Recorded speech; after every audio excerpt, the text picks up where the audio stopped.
Alright guys, and welcome to Season 3, Episode 14 of this AFC Wimbledon Manager Mode career. I would just first like to apologise for getting this out so late in English time on the Monday. This is simply because if you live in England, then you know of the amazing weather we've had today and yesterday.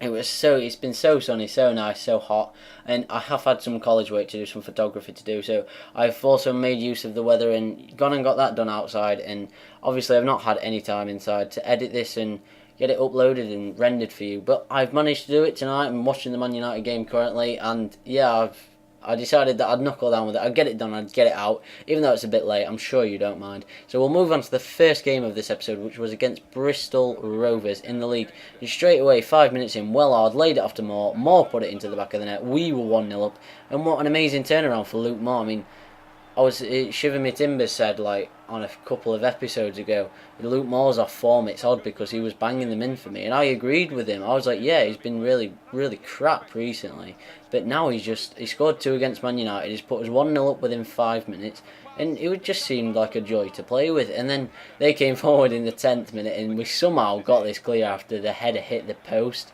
Not sure how we managed to get it clear, but again, in the 15th minute, Luke Moore picked up the ball, turned the defender on the edge of the area, and put it into that bottom corner yet again. So 16 minutes gone, we were 2-0 up. Luke Moore had got his 4th in 2 games, one of the games being against Manchester United. So absolute amazing turnaround. I don't know how he's done it, but the whole team actually just is so nice to play with at the minute, so free-flowing and just such a joy to play with. Unfortunately, though, there are 1 or 2 moments like that moment where we do rely heavily on Seb Brown to save us, and he does quite a lot of the time. I'm really impressed with Seb Brown recently. And then in the 41st minute, Luke Moore was on his hat-trick, wanted the hat-trick, and got the hat-trick. That bottom right corner has had it in for him today. I mean, each 3 of the goals went perfectly in there, and what an amazing scoreline. 3-0 up at half-time against Bristol Rovers, the team that I've faced so many times in this series. I mean, I had them in the playoff semi-finals, I've had them in cups before and all sorts, and yeah, I mean, in the 58th minute, Luke Moore nearly made it 4 with his 4th. Unfortunately, though, his shot did crash against the crossbar, and then they came forward in the 66th minute. Zabrowski managed to turn my defender, got into the box. Unfortunately, though, they didn't sweat it out, and Seb Brown yet again saved us with a brilliant double save. But then in the 75th minute, a bit of a poor challenge from Williams gave them a penalty, a chance to, I wouldn't say consolation goal, because they could have easily come back into it. 15 minutes, you know, football's a strange game. But I looked at it as a consolation goal. I thought, well, Ashley Grant's got them a consolation goal from the spot in the 75th minute. And they did press me to try and get the ball into the box and get it into the back of the net for another goal. But impressing me, Adamino managed to break forward, and I wouldn't sweat it out if it wasn't for Lloyd Rowe. The fact that Lloyd Rowe was there, I thought, well, it'll be more beneficial for him to score a goal than for Adamino to possibly score a better goal, if that makes any sense whatsoever. So in the 87th minute, we did make it 4-1, and that is how the game finished. An amazing game for us, action-packed actually. It was real fun to play, especially with Luke Moore, and then obviously getting a goal with Lloyd Rowe in the last minute. It was really, really great to play, but unfortunately, we then came up against Leighton, and so odd. I played it straight afterwards, and as you can see, Dijali had a shot in the 18th minute. It was well saved by the keeper, and Lloyd Rowe couldn't follow up the rebound. And from going from an action-packed game, this game was really not action-packed, if that makes sense. In the 26th minute, Bothroyd got forward for them, got the ball into a really good position, and managed to slot it past Seb Brown, who he couldn't really do anything about it. I mean, it was a great shot. It was perfectly put into the bottom corner, and it was poor defending to start with. And then 65th minute, Craig Westcott got in the box, and yet again another poor challenge by, I don't think that was Williams that time. It might have been. Yeah, it was Williams. So that's the second penalty he's given away in 2 games. Not great, but, you know, he'll improve. I hope so anyway. But from the penalty, Matty Spring cheekily chipped it over the keeper, and yeah, they did go 2-1 up. And annoyingly, so annoyingly, that is how the game finished. And it really shouldn't have. Because as you will see in a second, the game finished Leyton Orient 2, AFC Wimbledon 0. But just look at these stats.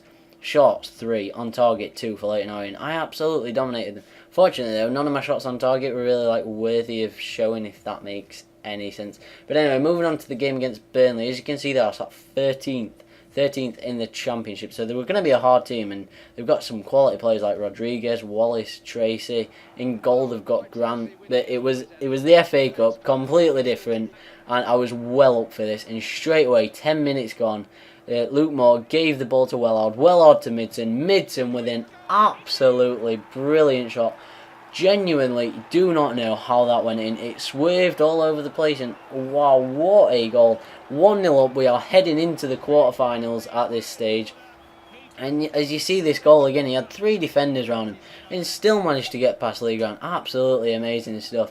And in the 30th minute, Jolly with a beautiful ball through to Luke Moore. Luke Moore sprinted through on goal, and Midson was there for the sweat. I was not going to turn that sweat down in like an FA Cup 5th round match or whatever. 33 minutes gone, we were 2-0 up, and I was genuinely in dreamland.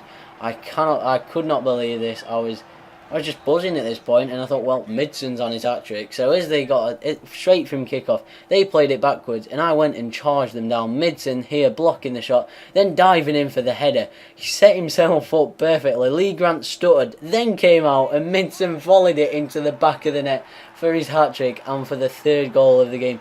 35 minutes gone, we were 3-0 up. I'm speechless. I am genuinely lost for words. I cannot believe how this happened. And then, in the 41st minute, we charged them down yet again, and they just could not handle us. As you can see here, Midson perfectly tackled him. The keeper came out, stuttered, went back, but Midson had already found his spot. And 43 minutes gone, we were 4-0 up in the FA Cup 5th round against Burnley, a team from the Championship, the higher division than us. And I am genuinely just speechless. This is absolutely amazing stuff. I know I said I wanted a cup run, but I really didn't expect to be knocking out like Manchester United, Blackpool and Burnley. And as you can see, at half-time, we were 4-0 up, Midson getting all 4 goals.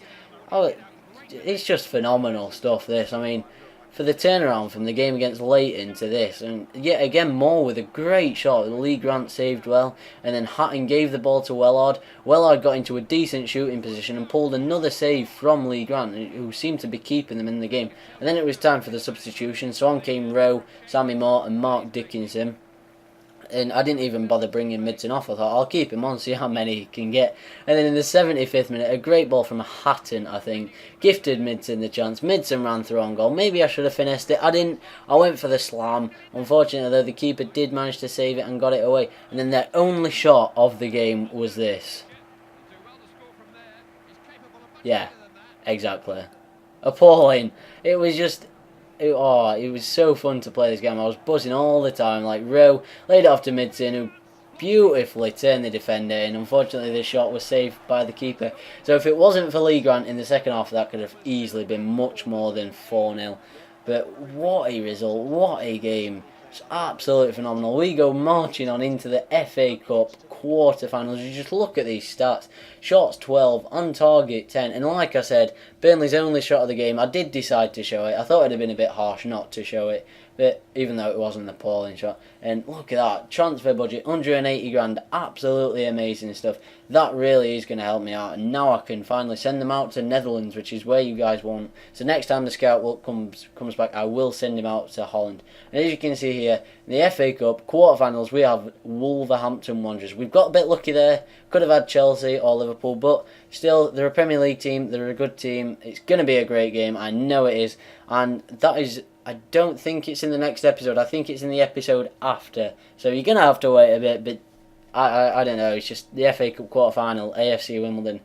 Wow, this is just amazing. And that is where I'm going to end this episode, guys. I really do hope you have enjoyed this episode. If you have, then drop a like, or drop a like for our FA Cup run. That is absolutely phenomenal. So yeah, thanks a lot for watching, guys. I hope you have enjoyed this video. Don't forget to like and subscribe, and I will see you next episode.